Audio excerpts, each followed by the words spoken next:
Hello friends, आज के इस वीडियो में हम ITI trade IT first year के मॉड्यूल 6 ऑपरेटिंग सिस्टम के 10 सबसे इम्पॉर्टेंट MCQs को सॉल्व करेंगे और उन्हें आसान भाषा में समझेंगे। चलिए शुरू करते हैं।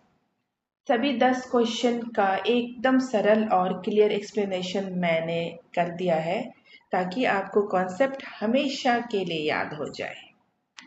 तो आप रेडी हैं? चलिए शुरू करते हैं। Now, the first question. In Linux OS, the shell is the Linux operating system में सेल क्या है? आपको ये जवाब देना है। The options R command interpreter, application program, file system, graphical user interface. आप कुछ देर सोचिए, खुद आंसर करने की कोशिश करिए।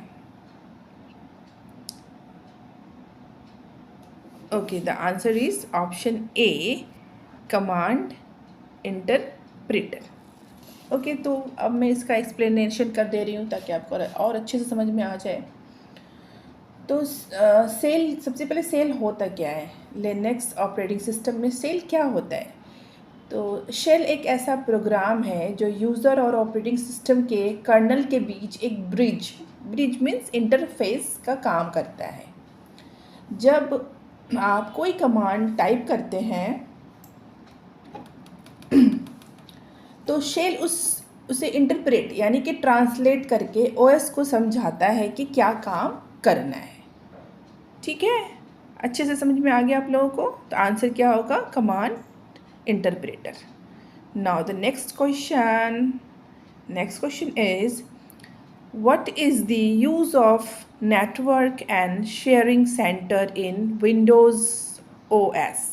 Windows, again I repeat the question, what is the use of network and sharing center in Windows operating system?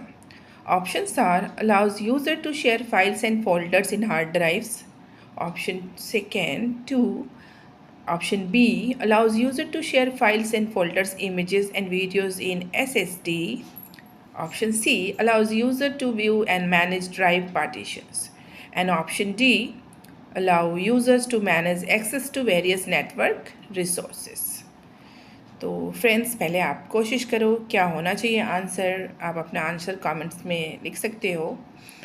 Now the answer is option D, allow user to manage access to various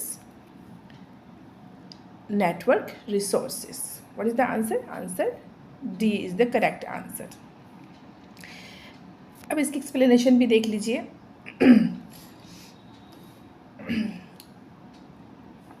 क्या होता है Windows OS में network and sharing centre का काम?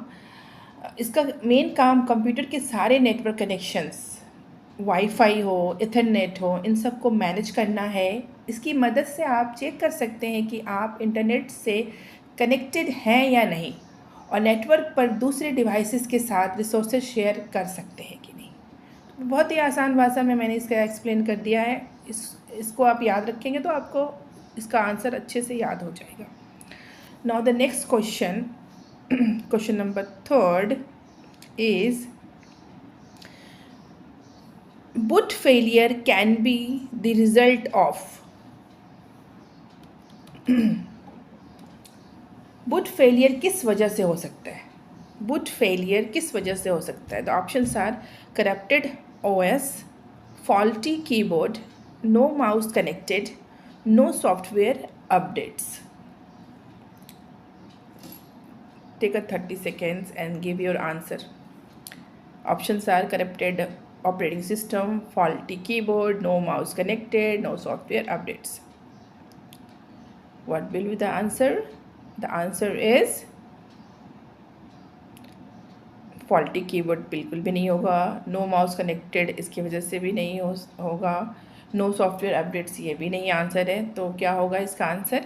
इसका answer होगा corrupted OS।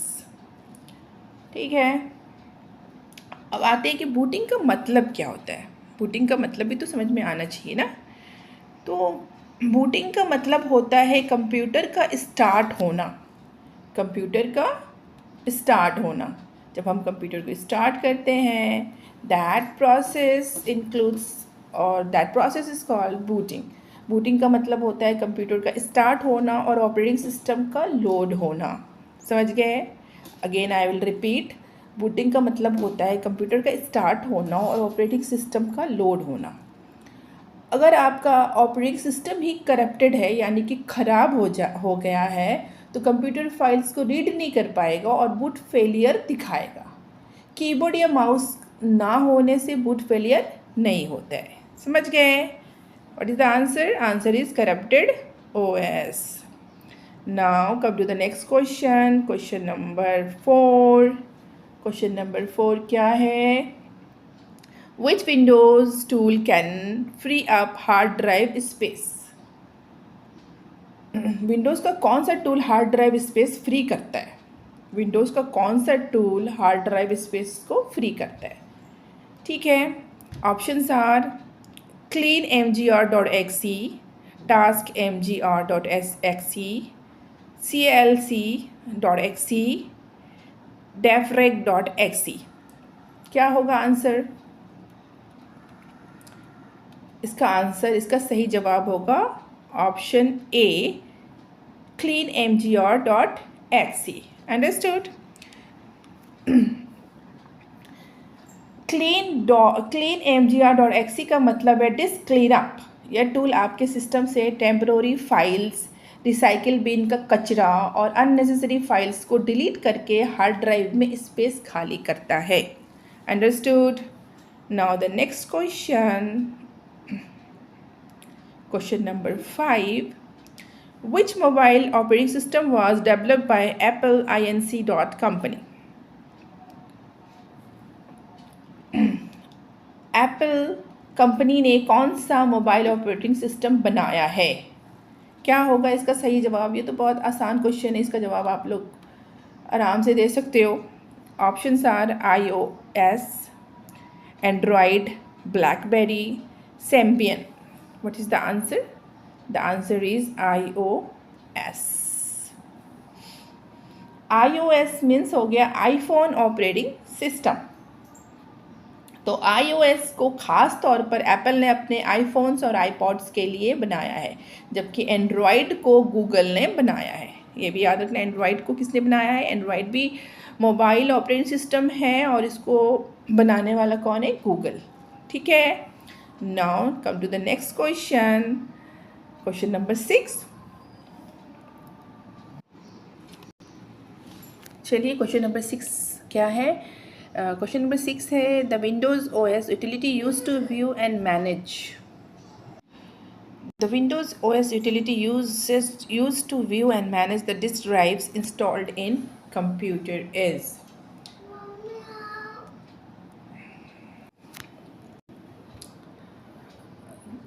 Question number 6, the Windows OS utility used to view and manage the disk drives installed in computer is।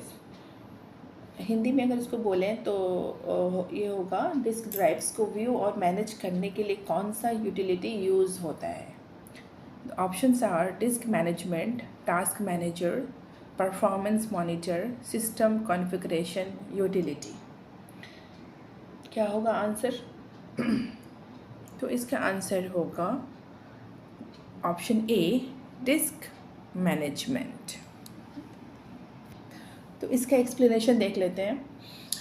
Windows में disc management एक ऐसा टूल है, Windows operating system में disc management एक ऐसा टूल है जहाँ से आप कंप्यूटर में लगी सारी की सारी हार्ड ड्राइव्स या SSD को आप देख सकते हैं, उन्हें उनके नए पार्टीशन, उनके ड्राइव्स बना सकते हैं या उन्हें डिलीट कर सकते हैं।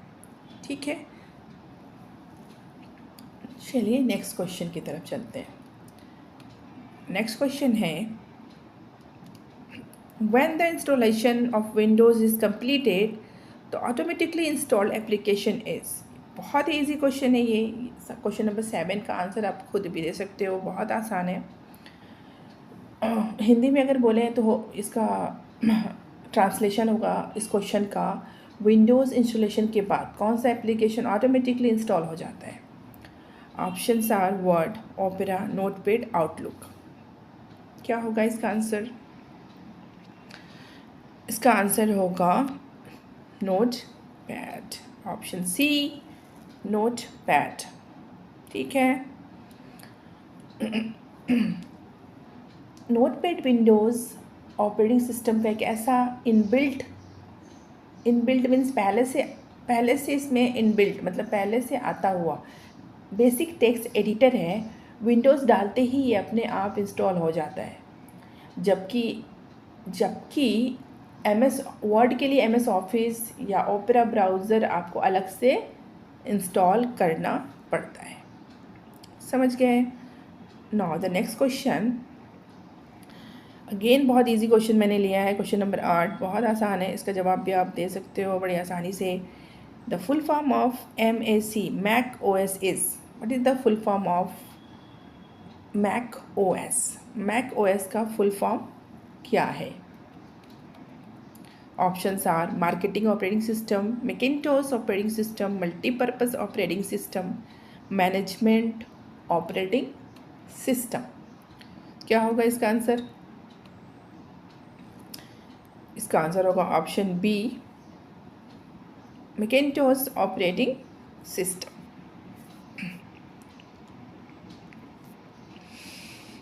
मैक का फुल फॉर्म होता है मैकिन्टोश है। मैक का फुल फॉर्म मैकिन्टोश होता है। यह एप्पल के लैपटॉप्स, मैकबुक और डेस्कटॉप iMac में यूज़ होने वाला ऑपरेटिंग सिस्टम है।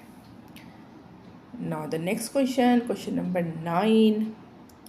क्वेश्चन नंबर 9 है, the function of disk management utility are. Disk management utility का मेन फंक्शन क्या है?